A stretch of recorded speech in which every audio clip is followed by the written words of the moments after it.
محترم ناظرین کرام، السلام علیکم ورحمۃ اللہ وبرکاتہ۔ جیسا کہ آپ تمام لوگوں کو یہ بات معلوم ہو کہ پچھلے ہفتے میں اس موضوع کے تحت کچھ باتیں رکھی گئی تھیں، وہ موضوع تھا نکاح کے مقاصد اور کامیاب ازدواجی زندگی۔ محترم ناظرین، آج بھی اس درس کے اندر اسی موضوع کے متعلق کچھ اور باتیں رکھی جائیں گی، جس میں بتایا جائے گا کہ کامیاب ازدواجی زندگی کے کیا کیا اصول ہیں۔ اللہ تعالیٰ مجھے کتاب و سنت کے مطابق حق اور سچ بات کہنے کی اور آپ تمام حضرات کو سننے سمجھنے اور ہم سب کو اس پر عمل کی توفیق عطا فرمائے۔ برادران اسلام، کامیاب ازدواجی زندگی کے چند اصول ہیں، ان اصولوں کو ایک بعد دیگرے میں بیان کر رہا ہوں۔ اس میں سب سے پہلا جو اصول ہے وہ ہے معاہدے کی پابندی۔ معاہدے کی پابندی، نکاح خاوند بیوی کے درمیان ایک معاہدہ ہوتا ہے۔ اگر وہ دونوں اس معاہدے کی پاسداری کریں تو وہ ایک کامیاب اور اچھی زندگی بسر کر سکتے ہیں۔ اللہ تعالیٰ فرماتے ہیں وَكَيْفَ تَأْخُذُونَهُ وَقَدْ أَفْضَى بَعْضُكُمْ إِلَى بَعْضٍ وَأَخَذْنَا مِنْكُمْ مِيثَاقًا غَلِيظًا، اور آخر تم اسے یعنی حق مہر کو کس طرح واپس لے لو گے جبکہ تم ایک دوسرے سے لطف اندوز ہو چکے ہو اور وہ تم سے پختہ عہد و پیمان لے چکے ہیں۔ محترم ناظرین، پختہ عہد و پیمان سے کیا مراد ہے؟ اس کے بارے میں امام ابن جریر الطبری رحمۃ اللہ علیہ کا کہنا ہے کہ یہ وہ عہد و پیمان ہے جو بوقت نکاح مرد سے یعنی شوہر سے اس کی بیوی کے لیے لیا جاتا ہے۔ وہ اسے کس طرح سے رکھے گا، اس سے عہد و پیمان لے آتا ہے کہ وہ اسے اچھے طریقے سے رکھے یا تو پھر اسے اس پر احسان کر کے اسے چھوڑ دے۔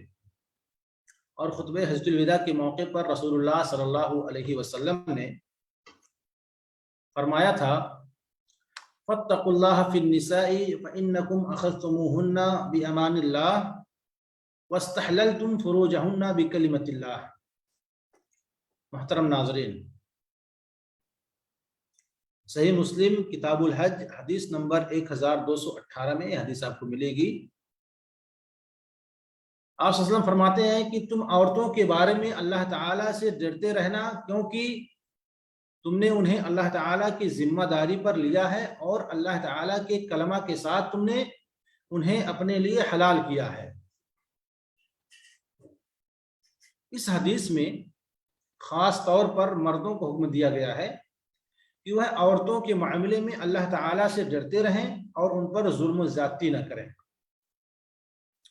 اس کی وجہ یہ ہے کہ عام طور پر مرد ہی عورتوں پر زیادتی کرتے ہیں اور انہیں اپنے ظلم کا نشانہ بناتے ہیں، اس لیے انہیں اس سے منع کیا گیا ہے۔ اور اس میں کلمت اللہ رب العالمین کے کلمے کا جو لفظ آیا ہے یعنی اس کا لحاظ کرتے ہوئے حکم دیا گیا ہے، جس کی بنا پر انہوں نے اپنی بیویوں کو اپنے لیے حلال کیا ہے۔ اس سے مراد اللہ تعالیٰ کا یہ فرمان فَإِمْسَاكُمْ بِمَعْرُوفٍ أَوْ تَسْرِيحٌ بِإِحْسَانٍ، یعنی یا انہیں اچھے طریقے سے اپنے پاس رکھو یا احسان کر کے انہیں چھوڑ دو، انہیں طلاق دے دو، لیکن ان پر ظلم و زیادتی نہ کرو۔ یا اس سے اللہ تعالیٰ کا یہ حکم بھی مقصود ہوگا فَانكِحُوا مَا طَابَ لَكُم مِّنَ النِّسَاءِ، یعنی جو عورتیں تمہیں پسند آئیں ان سے نکاح کر لو۔ گویا اللہ تعالیٰ کے اس حکم کی بنا پر وہ تمہارے لیے حلال ہوئی، لہذا اب اللہ تعالیٰ سے ڈرتے رہو اور ان کے حقوق نہ مارو۔ محترم دوستو بھائیو، خلاصہ یہ ہے کہ اسلام میں مرد و عورت کا نکاح ان کے درمیان ایک معاہدے کا نام ہے۔ اس سے مرد اس بات کا عہد کرتا ہے کہ وہ اپنی بیوی سے حسن سلوک کرے گا اور بیوی اس بات کا عہد کرتی ہے کہ وہ اپنے خاوند کی فرما برداری کرے گی اور اس کے گھر، مال اور اپنی عزت کی حفاظت کرے گی اور اگر وہ دونوں اس عہد کی پاسداری اور پابندی کریں تو کوئی وجہ نہیں کہ ان کی ازدواجی زندگی کامیابی سے بسر نہ ہو۔ محترم دوستوں اور بھائیوں، یہ پہلا اصول تھا، عہد کی پاسداری۔ دوسری بات، جو دوسرا نقطہ ہے وہ ہے خاوند بیوی کے درمیان محبت۔ اللہ تعالیٰ فرماتے ہیں وَمِنْ آيَاتِهِ أَنْ خَلَقَ لَكُم مِّنْ أَنفُسِكُمْ أَزْوَاجًا لِتَسْكُنُوا إِلَيْهَا وَجَعَلَ بَيْنَكُمْ مَوَدَّةً وَرَحْمَةً، یعنی اور اس کی نشانیوں میں سے ایک یہ ہے کہ اس نے تمہارے لیے تمہاری ہی جنس میں سے بیویاں پیدا کی تاکہ تم ان کے پاس سکون حاصل کر سکو، اور اس نے تمہارے درمیان محبت اور ہمدردی قائم کر دی۔ محترم ناظرین، اس آیت سے معلوم ہوا کہ اللہ تعالی نے خاوند بیوی کے درمیان محبت اور ہمدردی قائم کر دی ہے، جس کی بدولت وہ ایک دوسرے کو چاہتے ہیں، ایک دوسرے کے جذبات کا احترام کرتے ہیں، ایک دوسرے کی رائے کو اہمیت دیتے ہیں، اور ہر طرح سے ایک دوسرے کا خیال رکھتے ہیں۔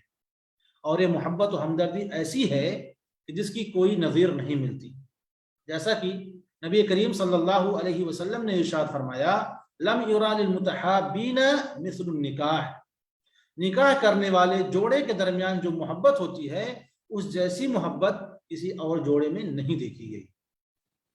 لہذا خاوند بیوی دونوں اگر اس محبت و پیار پر قائم رہیں تو یقینی طور پر ان کی زندگی انتہائی خوشگوار انداز میں گزر سکتی ہے۔ محترم دوستوں بھائیوں، اور ہم سب کے اسوے حسنہ حضرت محمد مصطفیٰ صلی اللہ علیہ وسلم اپنی بیویوں سے اسی محبت و پیار کا اظہار فرماتے تھے۔ حدیث میں آپ کو ملیں گے، چنانچہ حضرت عائشہ رضی اللہ عنہا بیان کرتی ہیں کہ جب میں حالت حیض میں ہوتی اور پانی پیتی تو میں بچا ہوا پانی نبی کریم صلی اللہ علیہ وسلم کی خدمت میں پیش کرتی، پھر آپ صلی اللہ علیہ وسلم اسی جگہ سے پانی پیتے جہاں سے میں نے پیا ہوتا۔ اسی طرح میں جب گھر کے اندر دوران یعنی جب کھانے کے دوران کسی ہڈی کو، کسی گوشت والی ہڈی کو جہاں جس جگہ سے کھاتی یا کاٹتی اور پھر اس چیز کو، اس ہڈی یا گوشت کو نبی کریم صلی اللہ علیہ وسلم کی خدمت میں پیش کرتی تو آپ صلی اللہ علیہ وسلم بھی اس گوشت کے ٹکڑے کو، اس ہڈی کو وہیں سے کاٹتے جہاں سے میں نے کاٹا ہوتا ہے۔ اور حضرت عائشہ رضی اللہ عنہ بیان کرتی ہیں دوسری حدیث میں کہ ایک مرتبہ نبی کریم صلی اللہ علیہ وسلم کے ساتھ میں سفر پر تھی اور نبی کریم صلی اللہ علیہ وسلم اور میرے درمیان دوڑ میں مقابلہ ہوا، اور فرماتی ہیں کہ میں اس دوڑ میں آپ سے آگے نکل گئی، یعنی میں جیت گئی۔ پھر کئی سالوں کے بعد ہم لوگ پھر سفر پہ نکلے، اس وقت میرا جسم بھاری ہو چکا تھا اور آپ صلی اللہ علیہ وسلم کے ساتھ میں نے دوڑ لگائی، اور اس دوڑ میں، آخری دوڑ میں نبی کریم صلی اللہ علیہ وسلم مجھ سے آگے نکل گئے۔ آپ نے آگے نکل کر کے فرمایا ہذہ بتلک، اے عائشہ میری یہ جیت تمہاری اس جیت کے بدلے میں ہے۔ محترم دوستو، ان دونوں احادیث سے اور ان کے علاوہ دیگر بہت سی احادیث سے معلوم ہوتا ہے کہ خاوند بیوی ایک دوسرے سے محبت و پیار کے ساتھ زندگی بسر کریں، دونوں خوشی و غمی میں ایک دوسرے کا ساتھ دیں، ایک دوسرے کا سہارا بنے، اور اگر کبھی ان دونوں کی میں کوئی بات ایک دوسرے کی ناراضگی کسی بات پر باعث بن جائے تو دونوں ایک دوسرے سے درگزر کر سکتے ہیں، اور کرنا بھی چاہیے، اسے اچھے انداز میں حل بھی کر سکتے ہیں، کیونکہ نبی کریم صلی اللہ علیہ وسلم کی زندگی ہمارے لیے نمونہ ہے۔ ایک مرتبہ نبی کریم صلی اللہ علیہ وسلم نے ارشاد فرمایا کیا میں تمہیں جنتی عورتوں کے متعلق نہ بتاؤں؟ جنتی عورتوں کے متعلق نہ بتاؤں؟ صحابہ نے کہا اللہ کے نبی صلی اللہ علیہ وسلم کیوں نہیں، ہمیں بتائیے۔ آپ صلی اللہ علیہ وسلم نے فرمایا ہر وہ عورت جو خاوند سے محبت کرنے والی ہو اور زیادہ بچے پیدا کرنے والی ہو، اور جب اسے غصہ آئے یا اس سے بدسلوکی کی جائے یا اس کا خاوند اس پر ناراض ہو جائے تو وہ اپنے خاوند کے پاس جا کر اس سے کہے یہ میرا ہاتھ ہے، تیرے ہاتھ میں ہے، میں اس وقت تک بناؤ سنگار نہیں کروں گی جب تک تم مجھ سے راضی نہیں ہو جاتے۔ ایک نیک بیوی کی علامت آپ نے بتائی، اور جنتی عورت کی آپ صلی اللہ علیہ وسلم نے علامت بتائی ہے۔ محترم دوستوں اور بھائیو، نکاح کے مقاصد میں سے جو تیسرا نقطہ ہے جو اچھی زندگی بسر کرنے کے لیے جو تیسرا پوائنٹ ہے وہ ہے خاوند بیوی ایک دوسرے کے دکھ درد میں ساتھی ہیں۔ خاوند بیوی ایک دوسرے کی پریشانی کو اپنی پریشانی تصور کریں اور دونوں ایک دوسرے کے غم کو ہلکا کرنے کی کوشش کریں تو ان کی ازدواجی زندگی خوشگوار انداز میں گزر سکتی ہے۔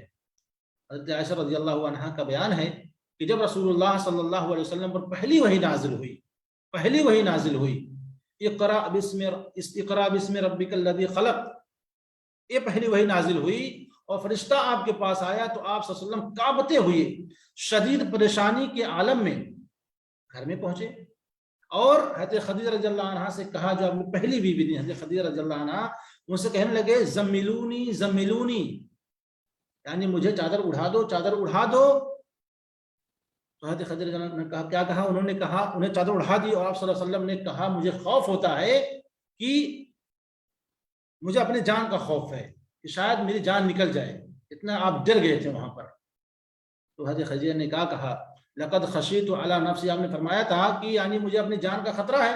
تو حضرت خدیجہ نے کہا کلا ابشر، ہرگز نہیں، آپ کو خوشخبری ہو، فواللہ لا یخزیک اللہ ابدا، اللہ تعالیٰ آپ کو کبھی رسوا نہیں کرے گا، واللہ انک لتصل الرحم، کیوں؟ اس لیے کہ آپ لوگوں سے صلہ رحمی کرتے ہیں، وتصدق الحدیث، اور سچ بات بولتے ہیں، وتحمل الکلہ، اور بوجھ برداشت کرتے ہیں، وتکسب المعدوم، اور جس کے پاس کچھ نہیں ہوتا ہے آپ اسے کما کر کے دیتے ہیں، غریبوں کو آپ دیتے ہیں، وتقری الضیف، مہمان نواز ہیں آپ، مہمانوں کی عزت کرتے ہیں، وتعین علی نوائب الحق، اور مصائب و آلام میں پڑے ہوئے لوگوں کی آپ مدد کرتے ہیں۔ تو یہاں حضرت خدیجہ رضی اللہ عنہ نے آپ صلی اللہ علیہ وسلم کو تسلی دی، آپ کو سمجھایا، آپ کے غم کو ہلکا کیا، اور پھر حضرت خدیجہ آپ صلی اللہ علیہ وسلم کو لے کر کے اپنے چچا بھائی حضرت ورقہ بن نوفل کے پاس جاتی ہیں، جو اس وقت دوسری مذہب کو، جو عیسائیت، شاید عیسائی تھے، اس مذہب کو فالو کرنے والے تھے، اس کے بڑے عالم تھے۔ آپ ذرا غور فرمائیں، اس حدیث کے اندر حضرت خدیجہ رضی اللہ عنہا نے اپنے شوہر محمد صلی اللہ علیہ وسلم کی پریشانی کیسے کم کی، اور کس طرح ان کے خوف کو ہلکا کیا اور انہیں تسلی دی، اور نبوت کے عظیم منصب کو اٹھانے کے لیے ان کی دھارس بندھوائی۔ جس سے صلح حدیبیہ ہمارے سامنے ہے کہ کفار کے ساتھ معاہدے طے کرنے کے بعد نبی کریم صلی اللہ علیہ وسلم نے صحابہ کرام کو حکم دیا، کیا حکم دیا؟ قوموا فانحروا ثم احلقوا، آپ نے حکم دیا کھڑے ہو جاؤ، قربانی کرو اور سر مڑواؤ، لیکن صحابہ کرام رضی اللہ عنہم اجمعین میں سے کوئی بھی کھڑا نہ ہوا۔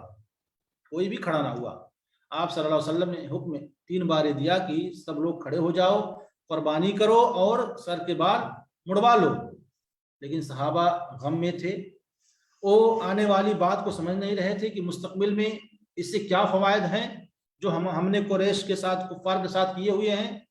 لہذا نبی کریم صلی اللہ علیہ وسلم پریشانی کے عالم میں حضرت ام سلمہ رضی اللہ عنہا کے پاس چلے گئے اور انہیں سارا قصہ بتایا۔ اس میں حضرت ام سلمہ رضی اللہ عنہا نے کہا اب آپ پھر جائیں اور ان میں سے کسی سے کوئی بات نہ کریں، آپ اپنے اونٹ کو ذبح کریں، اپنا سر مڑوائیں۔ چنانچہ نبی کریم صلی اللہ علیہ وسلم گئے، کسی سے کوئی بات نہ کی، اپنے قربانی کو ذبح کیا اور اپنے سر کے بال کو مڑوا لیا۔ تو یہ جب سارا معاجرہ صحابہ نے دیکھا کہ نبی صلی اللہ علیہ وسلم نے اپنی قربانی کر لی ہے، سر کے بال مڑوا لیے ہیں، تو وہ لوگ بھی چپ چاپ کھڑے ہوئے، انہوں نے قربانیاں کی اور اپنے سر کے بال مڑوا لیے۔ تو حضرت ام سلمہ رضی اللہ عنہ نبی صلی اللہ علیہ وسلم کو ان کی پریشانی کے عالم میں ایک اچھا مشورہ دیا، جس پر عمل کرنے سے آپ صلی اللہ علیہ وسلم کی پریشانی ختم ہو گئی۔ لہٰذا ہر خاوند بیوی کو اسی طرح پریشانی کے وقت ایک دوسرے کا ساتھ دینا چاہیے، اور غم و اندوہ کے موقع پر اپنے رفیق حیات کی بھرپور مدد کرنی چاہیے، یوں وہ اپنی ازواجی زندگی خوشگوار بنا سکتے ہیں۔ نمبر 4، اچھی زندگی بسر کرنے کے لیے جو چوتھا نقطہ ہے وہ ہے خاوند بیوی ایک دوسرے کے حقوق ادا کریں۔ کامیاب اور خوشگوار زندگی گزارنے کے لیے ضروری ہے کہ خاوند بیوی دونوں ایک دوسرے کے حقوق کا احترام کریں، اور ان میں سے ہر ایک دوسرے کے حقوق کو ادا کرے، نہ خاوند بیوی کی حق تلفی کرے اور نہ بیوی خاوند کے حقوق مارے۔ اللہ تعالیٰ فرماتے ہیں وَلَهُنَّ مِثْلُ الَّذِي عَلَيْهِنَّ بِالْمَعْرُوفِ وَلِلرِّجَالِ عَلَيْهِنَّ دَرَجَةٌ، اور عورتوں کے یعنی شوہروں پر عرف عام کے مطابق حقوق ہیں،